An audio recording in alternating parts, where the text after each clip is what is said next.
Assalamualaikum warahmatullahi wabarakatuh. Perkenalkan, nama saya Mina Rosyana dari Prodi BK. Di sini saya akan melanjutkan penjelasan tentang penggunaan tanda baca dari rekan saya, Andin. Kalau begitu, langsung saja kita ke materi yang ke-9, yaitu penggunaan tanda baca hubung. Tanda baca hubung memiliki 6 fungsi, antara lain, yang pertama menyambung huruf kata dan penulisan tanggal. Tanda hubung dipakai untuk menyambung huruf dari kata yang dieja satu persatu dan digunakan juga pada penulisan tanggal. Yang kedua, menyambung suku. Yang ketiga, memperjelas hubungan. Yang keempat, menyambung unsur kata ulang. Yang kelima, merangkai kata depan dengan huruf kapital. Yang keenam, merangkai unsur bahasa Indonesia dengan bahasa asing. Kemudian materi yang ke-10 adalah penggunaan tanda baca pisah. Tanda baca pisah mempunyai 3 kegunaan, yaitu yang pertama untuk membatasi penyisipan kata. Jika ada pembatasan penyisipan kata atau kalimat yang memberikan penjelasan khusus di luar teks kalimat, maka digunakan tanda pisah. Yang kedua, tanda pisah dua bilangan. Tanda pisah juga dipakai di antara dua bilangan atau tanggal yang menunjukkan arti sampai.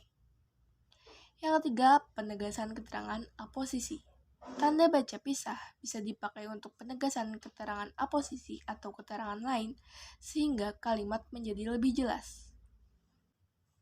Lanjut, yang ke-11 ada penggunaan tanda baca kurung. Penggunaan tanda baca kurung umumnya ada 4, yaitu yang pertama mengapit angka. Tanda baca kurung digunakan untuk mengapit angka atau huruf yang merinci suatu urutan. Yang kedua, mengapit huruf. Tanda baca kurung digunakan untuk mengapit huruf atau kata yang kemunculannya di kalimat dapat dihilangkan. Yang ketiga, mengapit keterangan. Tanda baca kurung digunakan untuk mengapit keterangan atau penjelasan yang bukan bagian pokok dari sebuah kalimat.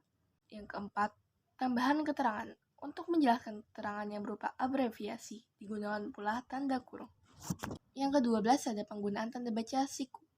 Mungkin kita jarang menemuinya, namun tanda baca ini juga cukup penting. Fungsinya antara lain adalah yang pertama, mengapit keterangan. Tanda baca siku dipakai untuk mengapit keterangan yang ada di kalimat penjelas. Yang kedua, mengapit huruf, kata, atau kelompok. Tanda baca kurung siku ini biasa dipakai dalam hal pengoreksian kalimat yang ditulis oleh orang lain. Tanda ini menyatakan bahwa ada kesalahan atau kekurangan huruf pada naskah aslinya.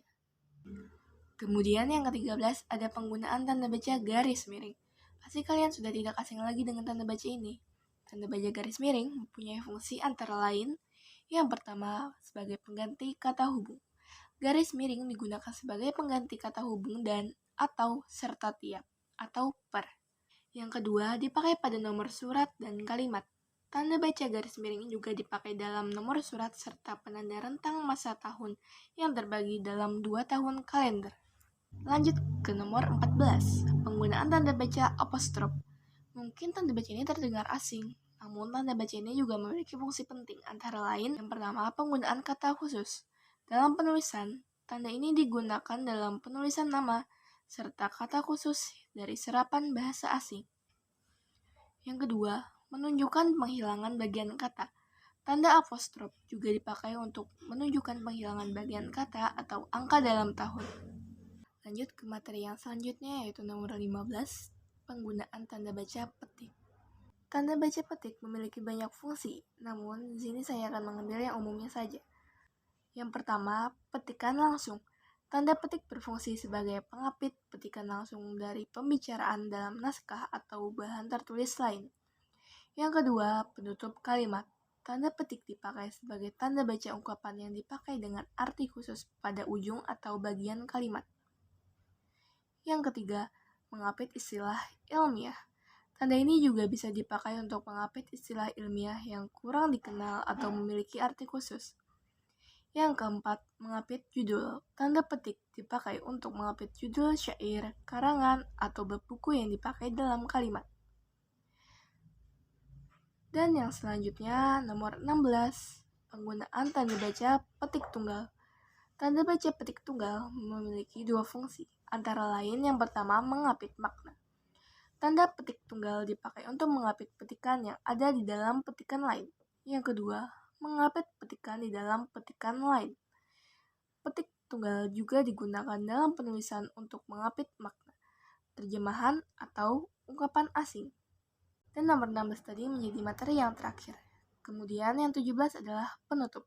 Sekian dan terima kasih karena sudah menonton video presentasi kami.